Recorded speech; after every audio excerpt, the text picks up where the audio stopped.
Okay, so this is our sterilization room. This is where we sterilize all of our instruments for them to be clean for our patients to use. Now, there is a very strong distinction between disinfection and sterilization. When we do our spray wipe spray and we spray the chair and our tubing and everything, that's disinfection, okay? That kills most of the germs. It does not make it sterile though. The only thing that makes something sterile is if it goes through an autoclave or a statim and gets heated up. I think it goes to like 260 degrees or something like that. So think of it this way.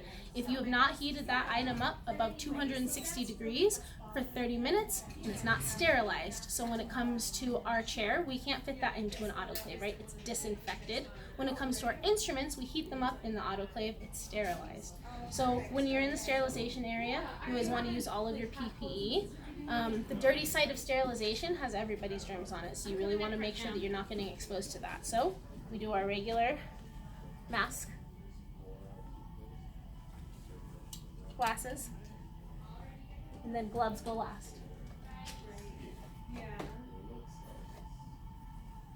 Inside of the sterilization area, we have several different things. We have a sharps container. Okay, there should be a sharps container in the sterilization as well as sharps containers in every single room. Yes, I saw that. Yeah. When it comes to sharps, you really shouldn't be carrying dirty sharps out of a room into sterilization. Sharps should be disposed of inside of the operatory, but there is a sharps container here. We have our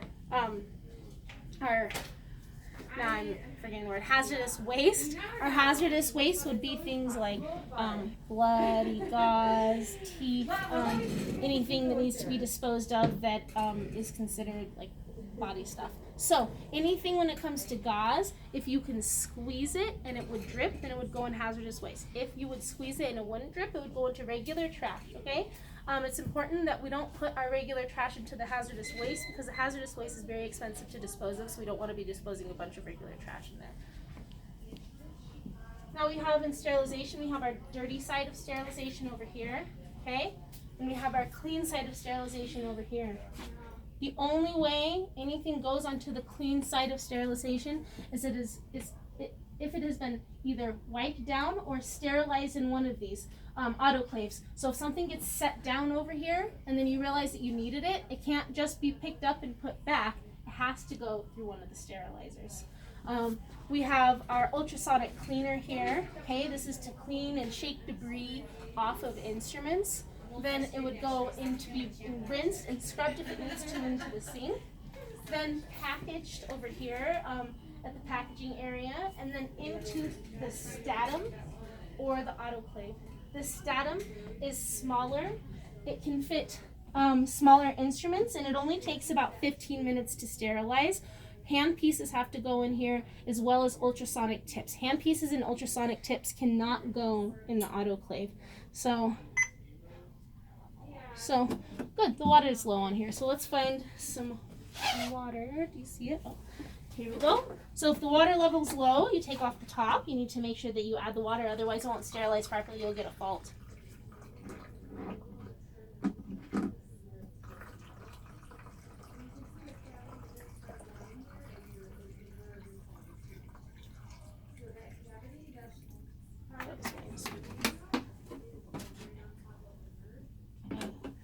When we open up Statim, okay, I've touched dirty stuff over here. So when I open this up, I can't just take these gloves and then touch those clean instruments. So I open it up, okay, has clean instruments inside of it. You know what, it said water level low, so I'm going to assume that it doesn't. So an indicator can be this striping on this tape. You can see that's white, as well as these heat indicators here, but I'm not going to trust these this time because I found a fault signal when I found this. So I'm going to be better safe than sorry, and I'm going to rerun this. So you put all of your instruments in plastic side down. You close it, close the top, put it in. Okay, for a wrapped cycle, you press wrapped. It'll say wrapped right there, okay? That means that it's inside of a package. Then you press the start button. It'll go for its entire cycle and it'll start to beep whenever it's finished, all right? My gloves are dirty, so if I want to touch anything on the clean side, I have to take my gloves off, all right? and I have to either use some hand sanitizer or put some clean gloves on. Over here on the clean side of sterilization, we have some things that are stocked. We have instruments that are drying. When these instruments come out of the sterilizers, they're wet. They cannot be put away wet. They have to dry out, otherwise they'll mildew. So we need to make sure that we leave them out to dry, even if that means leaving it overnight, before we put them inside of a drawer. So they kind of sit out here and they dry overnight and they're ready to be put away. This is all clean. So if this package gets set over onto the dirty side of sterilization, it cannot come back onto the site until it's gone through one of the sterilizers. All right, so we're going to take a cassette of instruments out of the ultrasonic and go through the process of sterilization. So when we're finished with our instruments, we put them into the ultrasonic and turn it on for a set amount of time. This shakes off all of the debris. Okay, the ultrasonic is filled with blue water. So you would put it in there in the basket, you put the top on, you'd set the amount of time, and then you let it run for the entire time. Now, this one's already finished, so I'm going to set this aside. You never, ever want to reach your hands into that water.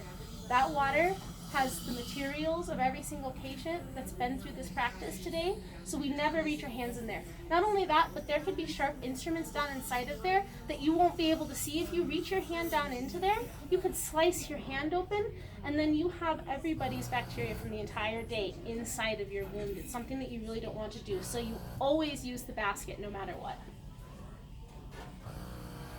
So we take the basket out. Once the basket's out, we can bring it over to the sink, and then we can see inside of the basket, and that way we can be careful about any sharp instruments. So I have a basic cassette here, so I'm going to take it out, set it in the sink.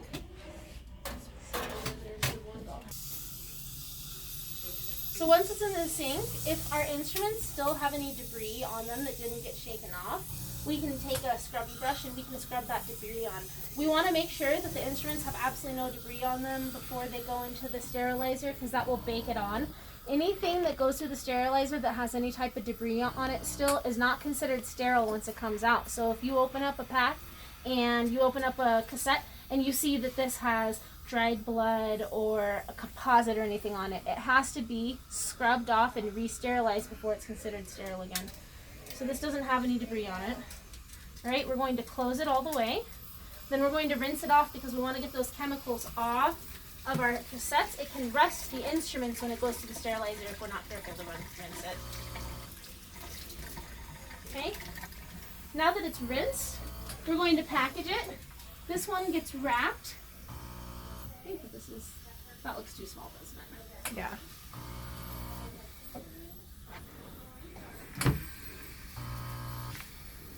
Okay, so there's two different ways. One is the blue wrap method. Okay, it's kind of like wrapping a present.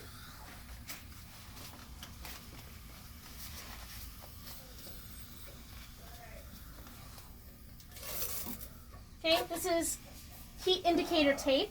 So it's important that this tape goes on it because this tells us whether or not it's sterilized.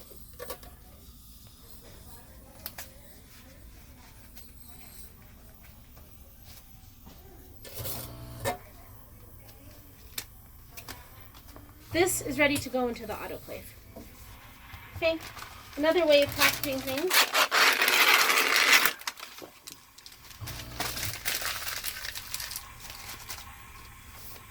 is these little packs right here, little bags. So it has a paper side and a plastic side.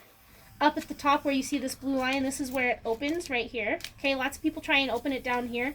That will open it all the way, and you'll have to repackage it. It won't be sealed anymore. So once everything is rinsed and cleaned, it all goes in here.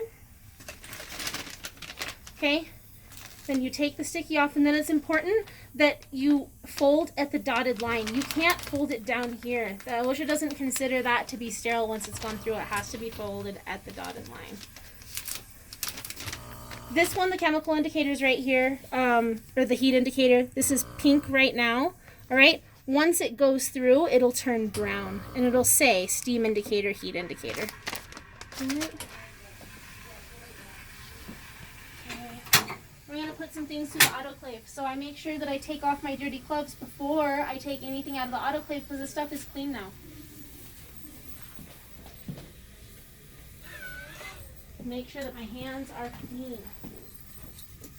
Now, this gets very hot, 250 plus degrees. So if it's newly finished, be careful touching it without any kind of heating pad because you can and will burn yourself. So we have just kitchen pads right here.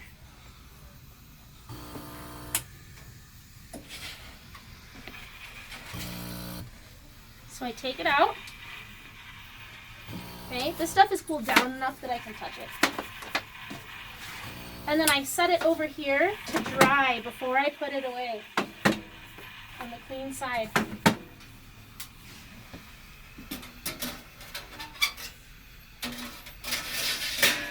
The autoclave takes about 30 minutes to sterilize, 30 to 45 minutes to sterilize.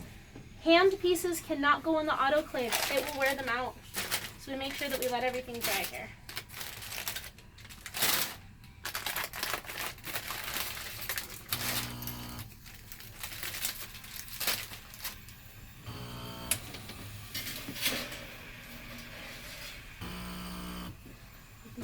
Now I'm ready to load the autoclave, so I don't want to touch anything dirty with bare hands. I need to make sure that I put on my gloves.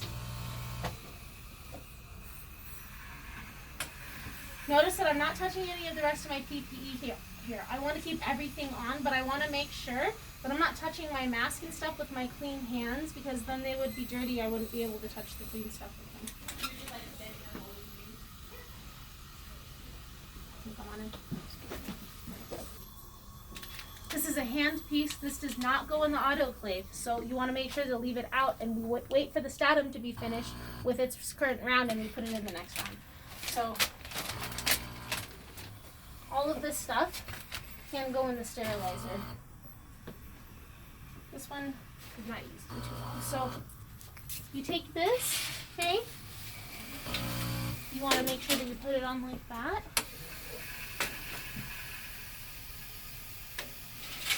Put it back in.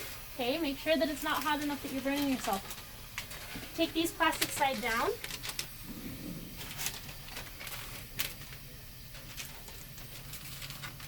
Put it back in. Okay? Now that we've got everything in there, to close it, you lift this up. Make sure that it's closed all the way. And you want to make sure this little lip is down. It's flat, like that. Then we have unwrapped. This would be any instruments that don't have any kind of wrapping on them. We have pouches. Okay, this would be the next level. This is if you have an entire load of just the bags. Then we have packs. Since we have packs in there, we select the packs one. You press that once, it'll say packs 30 minutes. Then you press start, and it'll run its entire cycle.